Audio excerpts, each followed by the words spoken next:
Oi, bom dia.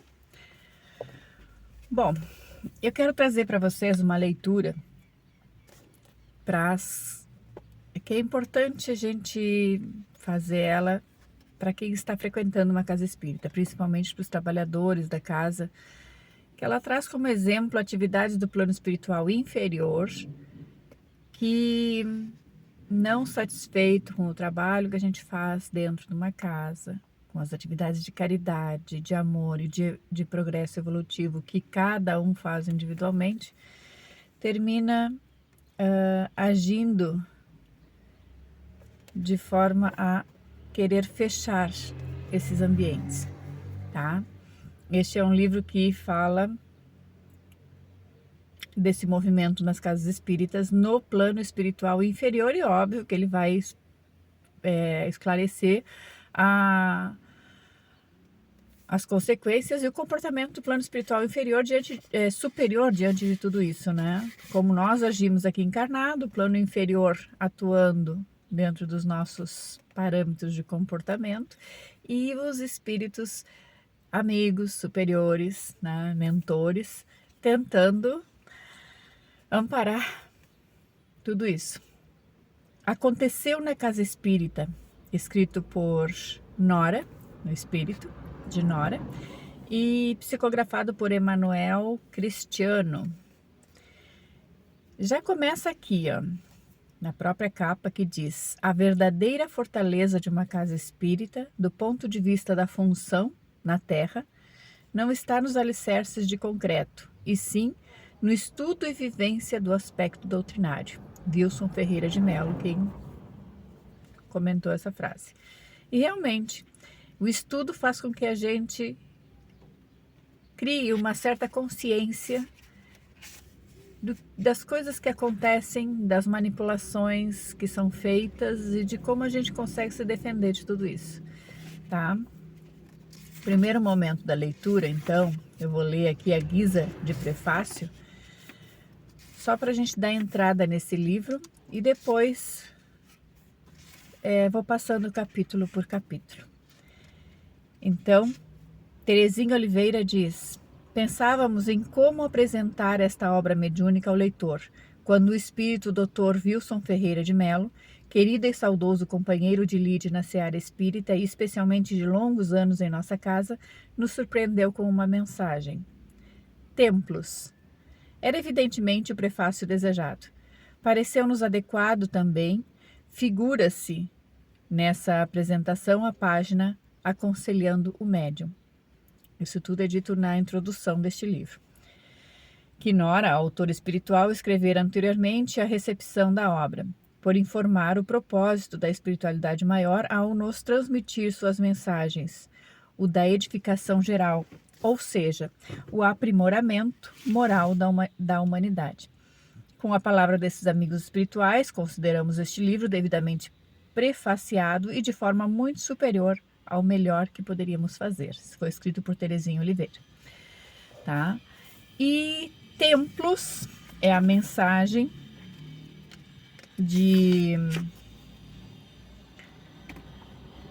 Wilson Ferreira de Mello, ainda na introdução, que ele comenta assim: templos se refere aos prédios, né, destinados a essas construções, tanto espiritual como física, mas é o lugar onde a gente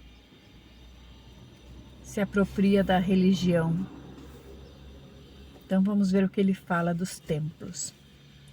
Os estudos antropológicos afirmam que as sociedades mais primitivas já desenvolviam o culto de adoração à divindade. As divindades. Inicialmente, os elementos da natureza foram divinizados.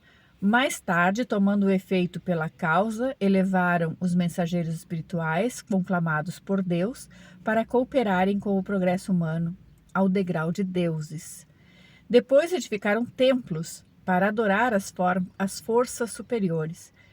Eis que no Oriente os pagodes se multiplicaram.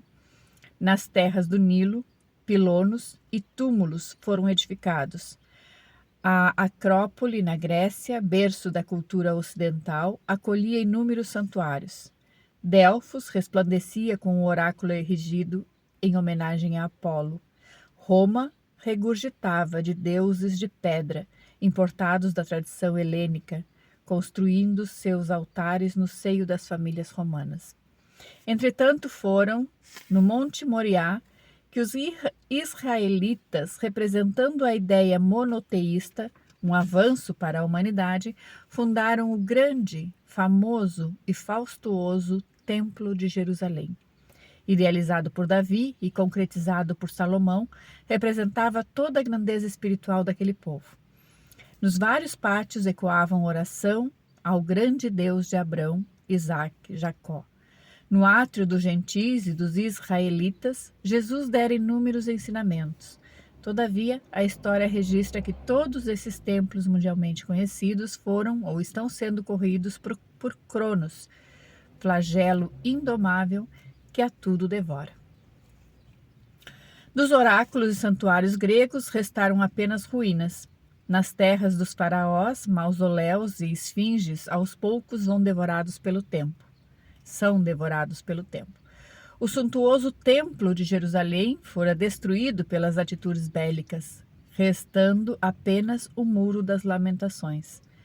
Todos os templos e construções de pedra são perecíveis, pois que estão sujeitos à transformação da matéria. Todavia, o Espírito mais perfeito que Deus enviou à Terra para nos servir de guia e modelo, Jesus, no inesquecível diálogo com a mulher samaritana, ensina que Deus é Espírito e importa que o adoremos em espírito e verdade. Jesus fazia do seu corpo um verdadeiro templo de adoração a Deus. Seu santuário era a própria natureza reveladora da presença divina. Seu altar, a própria consciência que se elevava, em qualquer hora e lugar, para a comunhão com o Senhor do Universo através da prece. Vivendo numa época caracterizada por dogmas e crendices, o Cristo frequentou as sinagogas e a grande construção no Monte Moriá, sem, contudo, apegar-se às fórmulas. Interessava-se pelas almas e precisava ir aonde o povo se reunia, a fim de pregar a sua mensagem.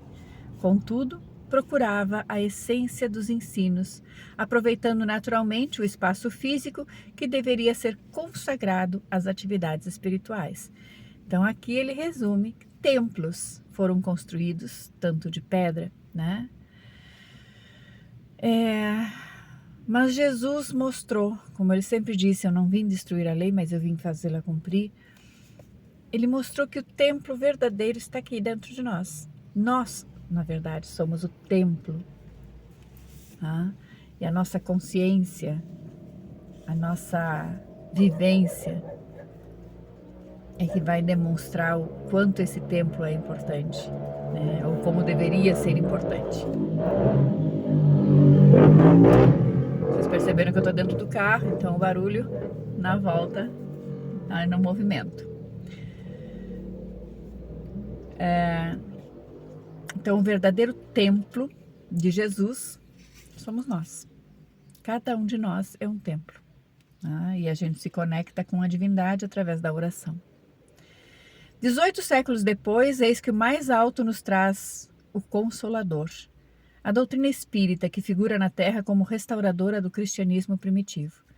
Na atualidade, erguem-se os núcleos espíritas como templos verdadeiros, onde Jesus deve estar representado não por imagem de barro, altares ornamentados ou estátuas de bronze, mas pelas atitudes essencialmente cristãs dos seus frequentadores.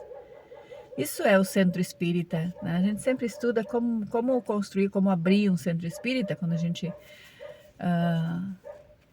frequenta não percebe que em algum momento alguém abriu, alguém se preocupou com isso. Mas uma das preocupações que tem o centro espírita é de não ter altares, de não ter rituais, de não ter nada suntuoso. Vocês podem ver que os centros espíritas são lugares simples, sem muitas imagens, né? A imagem de Jesus, talvez, algumas frases, alguns dizeres que indicam essa elevação de pensamento que a gente deve ter ali, mas nada que chame a atenção para a materialidade. Então, como diz aqui, como religião do espírito, a doutrina dispensa toda e qualquer prática exterior, todo e qualquer simbolismo, desenvolvendo através do estudo doutrinário a fé raciocinada. Entretanto, as casas espíritas devem primar pela simplicidade, aplicando em suas construções e interiores o básico para o estudo, divulgação e prática do Consolador, pois que não adianta usar tecnologia de ponta na construção das paredes, móveis finos representando a aristocracia da época, objetos de arte para ostentação, se não houver um compromisso com aquele que no mundo ocupara o título de filho de carpinteiro. Se agirmos com preocupação exagerada em oferecermos conforto que leva ao ócio, estaremos fugindo dos objetivos propostos por Jesus, esquecendo-nos de que a verdadeira fortaleza de uma casa espírita, do ponto de vista da sua função na Terra, não está nos alicerces de concreto, e sim no estudo e vivência do aspecto doutrinário, que é o que diz aqui na contracapa. Esse sim deverá ser colocado em evidência, fortalecendo moralmente os aspectos da terceira revelação, contribuindo para o esclarecimento e entendimento do que seja realmente o espírito. O que é o centro espírita? Quais as suas responsabilidades e sagrada importância como representante do Cristo no planeta? Nesse propósito, amigo leitor, é que te apresentamos esta obra. Aconteceu na casa espírita. Representa a misericórdia divina a todos nós, eternos aprendizes da arte da convivência fraterna.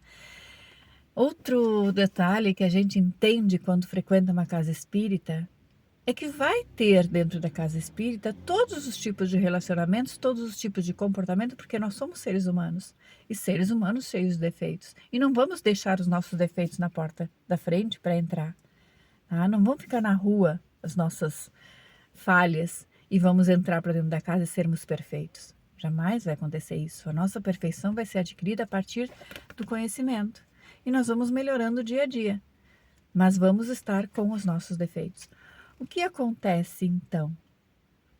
Para que frequentar uma casa espírita? Na verdade, a casa é, como vamos dizer, o lugar onde eu vou para treinar. Treinar seria a palavra certa.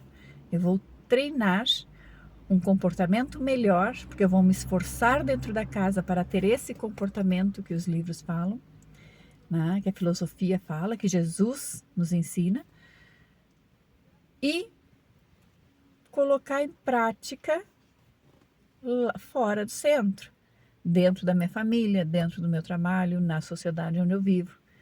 Então, o centro espírita não é um lugar onde todo mundo é perfeito e ninguém erra e todo mundo vai se dar bem, não. A gente encontra ali pessoas que vão nos provocar certos tipos de comportamento, né?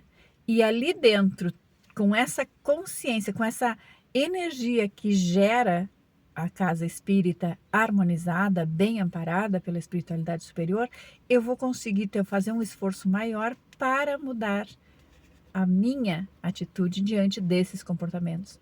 E aí vai ser o meu primeiro treino, vai ser a minha prática, né?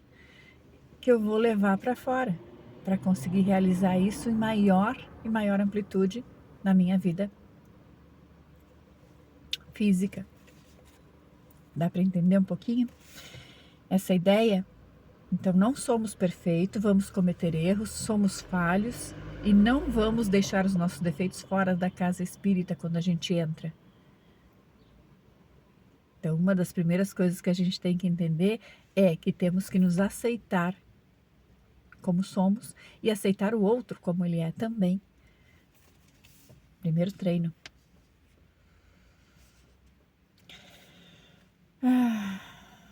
Então, aconteceu na casa espírita. a misericórdia divina a todos nós, eternos aprendizes da arte de convivência fraterna. Essa é onde somos aprendizes da convivência fraterna. Todas as informações encontradas neste livro foram grafadas com a pena da simplicidade no papel da experiência, consubstanciando a vivência do espírito de Nora durante decênios de nobres, relevantes e respeitáveis tarefas realizadas junto a diversas instituições dedicadas ao espiritismo. Seus personagens foram compostos baseando-se em experiências reais. Cada personalidade aqui apresentada, bem como os dramas e testemunhos, as quedas e vitórias, guardam ressonâncias em companheiros que viveram estas cenas no palco da vida, nas quais muitos de nós poderemos nos encontrar. Das várias figuras que desfilaram neste cenário, muitos já retornaram à Terra em expiações, reparações ou abençoadas missões. Eis o que te oferecemos.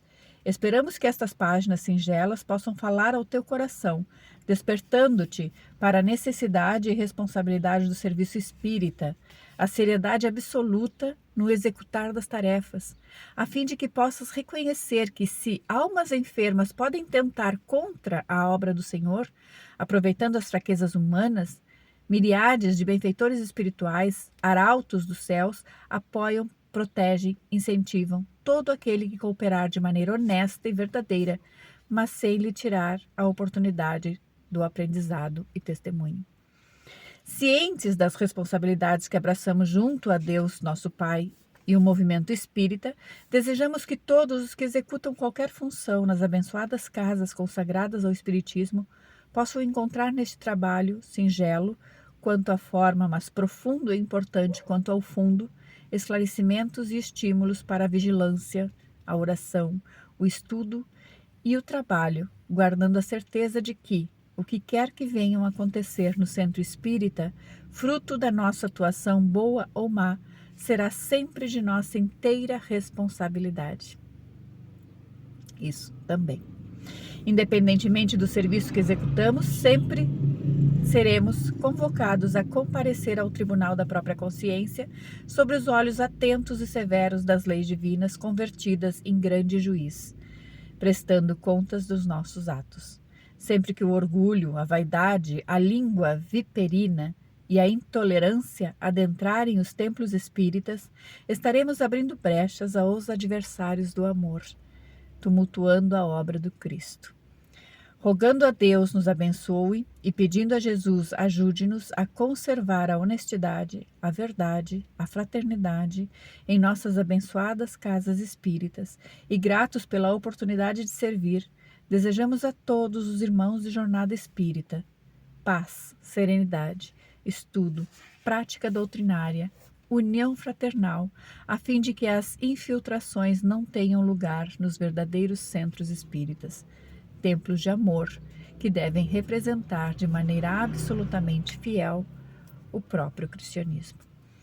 Então essa é a ideia do livro, que a gente possa, através dessa leitura, ter um melhor entendimento do funcionamento da casa, para a gente criar essa responsabilidade, esse comprometimento com o trabalho que tem ali dentro.